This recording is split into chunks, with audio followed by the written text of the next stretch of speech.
We are going to show you how to stud your electric scooter tire. This is our electric snow scooter. We stud this tire every year from when we take it on the ice. You can get these studs on Amazon, AliExpress. We like to use the 12mm ones because then that way they won't go through the tire. Got to make sure you have stubbies and the tire's not too worn down. You can get them in a pretty big amount. This is the tool that you use. Basically it goes onto here, these clip in, and then this screws it in, you know, like vice versa. So that we take this, and what we like to do is I usually like to put these in the center because those work out better for when we're going straight. They work a lot better on the edges here for when we're biting the ice. So you can see we do double here, single. I usually sometimes throw studs here, so we always spice it up because they usually get ripped out.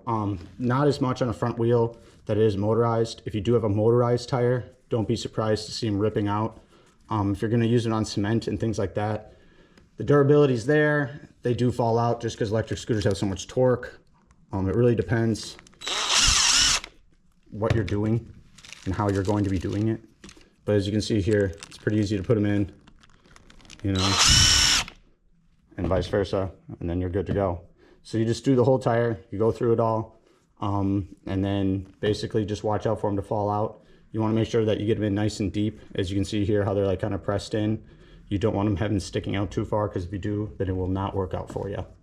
But that is how you stud an electric snow scooter's front tire.